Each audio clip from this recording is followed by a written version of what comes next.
Bom dia, família, tudo bem com você? Gui Toledo aqui e no vídeo de hoje uma pergunta: o que vale mais a pena? Construir uma parede de drywall ou uma parede de alvenaria convencional? Qual que vai trazer mais conforto térmico e acústico para você?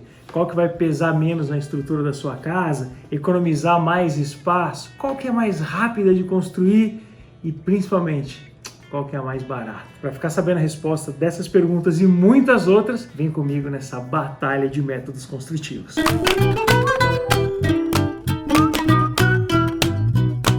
Para começo de conversa, eu posso levantar uma parede de drywall em qualquer lugar? Não, principalmente se a gente estiver falando de parede de drywall e de gesso acartonado. Já falei num vídeo muito recente aqui do canal, comparando gesso acartonado com placas cimentícias, que apesar do método construtivo ser o mesmo, o do steel frame, o gesso acartonado você só deve usar em áreas secas, áreas internas. Também é muito importante de dizer logo no começo desse vídeo que parede de drywall não tem função estrutural, como uma coluna, por exemplo. Além delas não serem estruturais, as placas de drywall elas não são autoportantes, ou seja, elas precisam estar fixadas numa estrutura metálica. Essa estrutura metálica geralmente é feita de aço galvanizado, que leva muito bem as intempéries. Apesar do gesso acartonado não ter sido produzido para ficar em área externa, para receber sol e principalmente a água, o aço galvanizado ali das estruturas metálicas aguenta de boa e é daí que vem a construção do steel frame. Então, se você quer fazer uma parede interna na sua casa, mas você mora numa região de muita maresia, de praia, não tem problema. Eu resolvi trazer esse vídeo para o canal porque eu me dei conta que misturar métodos construtivos é uma maneira muito inteligente de economizar dinheiro e tempo na sua obra, na sua reforma, na transformação da sua casa. Conhecimento, meu amigo, é poder. Se a sua casa for inteira construída em steel frame, esse vídeo nem faz sentido para você. O que a gente vai falar nesse vídeo é sobre uma construção que você já tem, uma casa que você já tem, e você queira dividir os espaços de uma forma diferente. Por exemplo, para construir um closet. Será que é mais inteligente levantar uma parede de tijolo cerâmico ou de bloco de concreto, ou fazer uma paredinha de drywall? Mas afinal de contas, o que é o drywall? É uma placa formada de gesso, um pouquinho de água, alguns aditivos e duas lâminas de papel acartonado, formando aqueles painéis todos que você já viu com certeza em lojas de material de construção. Elas fazem parte desse método construtivo conhecido como construção a seco, que é um método construtivo que você usa muito pouco ou quase nada de água. Só a título de comparação, uma casa em steel frame, por exemplo, você vai lá e estrutura toda a armadura de aço, depois você pega essas chapas que já vêm pré-moldadas da fábrica, corta elas na medida, faz a paginação correta, deixa o espaçamento correto, parafusa tudo no lugar, vem com uma massinha ali para fazer o acabamento e já pode vir com a pintura. Ao contrário da construção convencional em alvenaria, que você vai ter o tijolo, daí você vai ter que preparar uma argamassa com água ali para você assentar um tijolo no outro, depois você tem que fazer o emboço usando bastante água, tem que fazer o chapisco usando bastante água, você tem que fazer o reboco usando bastante água, depois tem que limpar todas essas ferramentas. Esse que é o conceito da construção a seco. Ela gera muito menos desperdício e gera muito menos entulho. Então aqui a gente já está dando uma das vantagens da construção de uma parede em drywall no lugar de uma parede de alvenaria. Se você tem um espaço aí na sua casa, você quer dividir esse ambiente, você só vai precisar parafusar as guias no chão, as guias do teto, parafusar os montantes e fazer um sanduíche de gesso acartonado dos dois lados. Você vai ter uma parede oca. Existem guias de vários tamanhos diferentes, elas são dimensionadas, claro, para cada utilização, para cada espessura de chapa que você vai usar. Em linhas gerais, para você fazer uma parede de drywall, só uma divisória simples, você vai pegar uma chapa de drywall de 10 milímetros de cada lado, né, 1 centímetro, mais essa guia que pode ter 7 centímetros ou até 4 centímetros, a menorzinha, e vai chapear tudo. Você vai ter uma parede com menos de 10 centímetros de espessura, né? Quando a gente está falando de tijolo convencional de 9 centímetros, por exemplo, você vai ter que ter o reboco dos dois lados e essa parede pode chegar a 15 centímetros. Então, em termos de espaço, a gente já está percebendo que a parede de drywall economiza muito mais espaço em relação à parede de alvenaria convencional. E aí tem outro ponto que eu sempre bato na tecla aqui nos vídeos, porque é um ponto que foi muito sensível para a gente que construiu a laje gourmet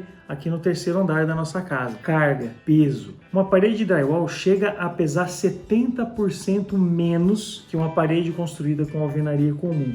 É uma diferença muito grande de peso. Você tem essas guias que são muito leves, feitas de aço galvanizado bem fininho, se eu não me engano, eles têm 0,95 de espessura, ou algo parecido. As próprias placas de gesso não são muito pesadas, tanto que você consegue parafusar elas com parafuso pequeno no teto, né, para fazer forro e tal. Elas são placas relativamente leves, enquanto que para você rebocar uma parede, você sabe, né, você faz ideia da quantidade de cimento, argamassa que vai, além das próprias peças cerâmicas que acabam pesando bastante. Então, em termos de carga, a parede de drywall sem dúvida leva uma vantagem absurda em cima da construção de alvenaria convencional. Outra vantagem é a facilidade que a gente tem para colocar tomadas e passar os eletrodutos, porque esses perfis que vão colocados assim na guia de pé, eles já vêm furadinhos, para você só ir atravessando o eletroduto e já deixar a caixinha de tomada onde você quiser.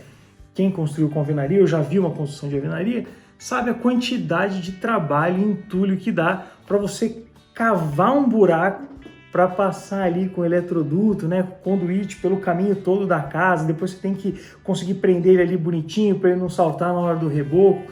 Não é nenhum desafio para um pedreiro profissional, mas no mínimo é uma quantidade muito grande de entulho que a gente está gerando, né? A gente constrói para quebrar, para poder colocar ali as caixinhas. Outro ponto muito legal das paredes de drywall é que, como eu disse, elas são ocas, mas você pode preencher esse espaço entre uma placa e outra com algum elemento com propriedades térmicas e acústicas, como é o caso, por exemplo, da lã de rocha ou da lã de vidro. Já mostrei aqui no canal também a aplicação de lã de vidro em forro de gesso. Tem só uma questão que eu gostaria de levantar aqui, que eu vejo circular informações erradas a esse respeito, né? Eu sou técnico de som formado e isso é uma das coisas que eu mais via arquiteto batendo de frente com engenheiro de som. Parede de drywall não é feita para isolamento acústico, mas ela é muito eficiente para te dar um conforto acústico. Ela faz o tratamento acústico. São coisas completamente diferentes. Para você ter um isolamento acústico, que é você fala assim, eu quero tocar bateria aqui, eu quero que ninguém ouça o barulho que eu estou fazendo. Não dá para você achar que você vai conseguir ter esse isolamento com materiais com pouca densidade. Então, muito provavelmente você vai precisar de bloco de concreto cheio de areia, com espaçamento assim vazio, daí você vai pôr uma lã de rocha, daí você vai fazer outro bloco de concreto e na frente desse bloco de concreto você pode colocar aí os perfis de gesso. Isolamento acústico é caro, é difícil de fazer e você pode ter certeza que é pesado. Fui dono de estúdio em zona residencial por muitos anos e sei muito bem do que eu estou falando. Só as portas do meu estúdio já não dessa espessura aqui. Porém, esses produtos ajudam muito no isolamento térmico da sua casa. Isso é muito legal, isso dá uma eficiência energética para sua casa absurda, porque ele consegue manter a temperatura com pouca influência da temperatura externa. Então, se está muito frio lá fora, sua casa consegue se manter quentinha. E se está muito quente lá fora, sua casa consegue se manter quentinha. O conforto térmico que você pode atingir, e até o conforto, vamos usar essa palavra acústica, que você consegue atingir usando uma parede de drywall, é sensacional. Mas não se confunda, não estamos falando de isolamento acústico. Em termos de isolamento acústico, a parede de concreto é um pouco, não muito, um pouco mais eficiente do que uma parede de drywall. Esse é um assunto mais complexo, se você quiser, a gente pode trazer outro vídeo aqui no canal. Agora, algumas curiosidades sobre as chapas de drywall, né? Você sabe muito bem que ela pode ser usada para fazer uma parede, pode ser usada para fazer forro. E eu já vi muita gente utilizando placa de drywall colada na parede para não precisar fazer reboco, sabe? Só vir com a pintura e tal.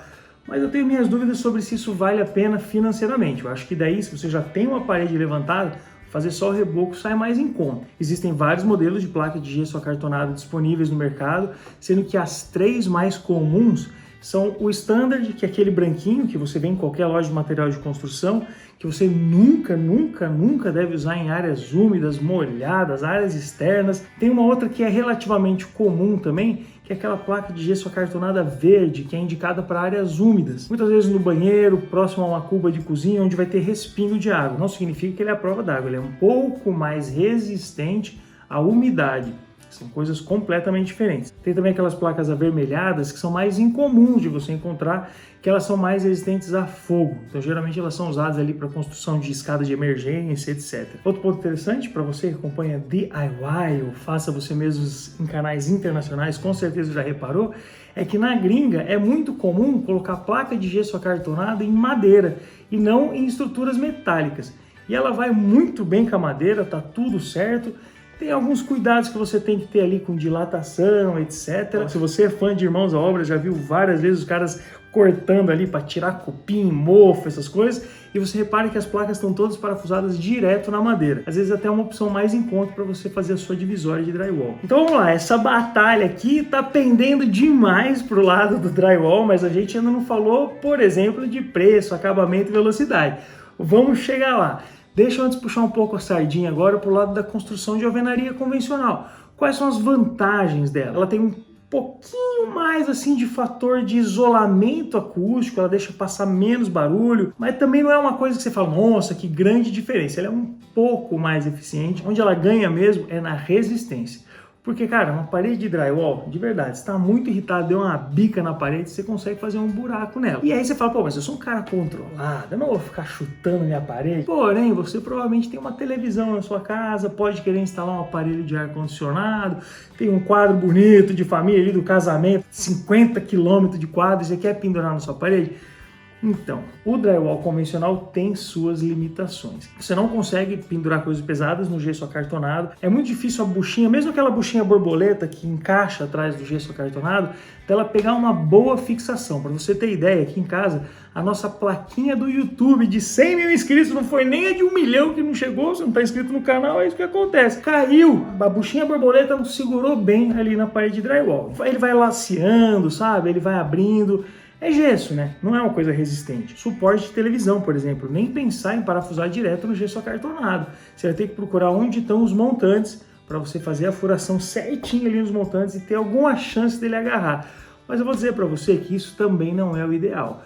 O ideal mesmo é você fazer um reforço com alguma chapinha metálica ali por trás e você ter um parafusamento mais seguro dessa sua televisão. Mas de qualquer maneira, tudo isso tem solução. Outro ponto, velocidade de construção. Cara, uma construção de drywall, né? Vamos falar do steel frame ali, chega a ser 5 vezes, isso mesmo que você ouviu, 5 vezes mais rápido do que uma construção em alvenaria convencional. Vamos dizer que uma parede você faz em 2 dias, né? Porque tem o tempo de secar a massa, você poder pintar e secar a tinta, passar a segunda demão da tinta. Já uma parede de alvenaria você não levanta com menos de uma semana, né? Esperar secar o chapisco para vir com emboço, esperar secar emboço para vir com o reboco, esperar secar o reboco para você poder vir com a massa PVA, depois lixar tudo isso. E o pior, a parede de drywall ela é pré-fabricada, então é muito difícil você fazer uma parede torta de drywall.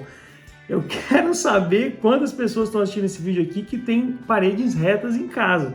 Se a sua construção não é de steel frame, muito provavelmente tem barriga em algum lugar, tem coisa fora de esquadro, porque é extremamente difícil construir parede de alvenaria dentro do esquadro, tudo certinho, bonitinho, alinhadinho. Vamos falar das desvantagens do drywall. Acho que a maior delas é como é uma parede oca, você tem uma propensão muito grande a ter mofo. A gente foi viajar para o Alasca, eu deixei meu estúdio fechado por 2 anos, literalmente fechado por 2 anos, e quando eu voltei não dava para entrar.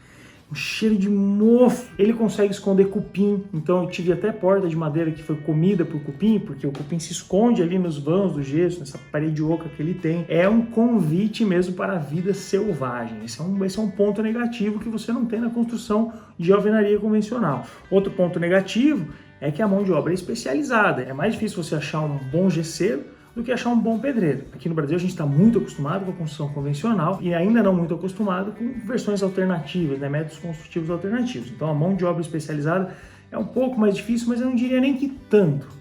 Um pouco mais. Vale a pena procurar. Agora eu vou falar sobre preço. Mesmo com tantas desvantagens, vale a pena pelo preço construir uma parede com alvenaria convencional? E a resposta é não. Gesso acartonado é um material relativamente barato. Essas guias, esses montantes também são relativamente baratos, a velocidade de construção é muito grande, a quantidade de entulho que você produz é mínima e você consegue levantar uma parede dessas pagando 2 diárias do profissional. Então, na ponta do lápis, sem dúvida nenhuma, uma paredinha de drywall sai muito mais barato que uma parede de alvenaria convencional. O que não significa, como eu falei no vídeo anterior, que uma construção inteira em steel frame, uma casa inteira em steel frame, saia mais barato do que uma casa inteira de alvenaria convencional. O Brasil não superou a alvenaria convencional. Eu espero muito que você tenha gostado desse vídeo, que você tenha aprendido alguma coisa, que você possa levar essa mensagem para frente para os seus amigos que estão construindo, reformando, querem fazer uma alteração em casa. Use esse vídeo para mudar o espaço que você habita e compartilhar conhecimento com o mundo. Se inscreve no canal, ativa as notificações e a gente se vê no próximo Gui Toledo Explica, porque agora eu tô até vestindo as roupas de Iberê para parecer mais inteligente.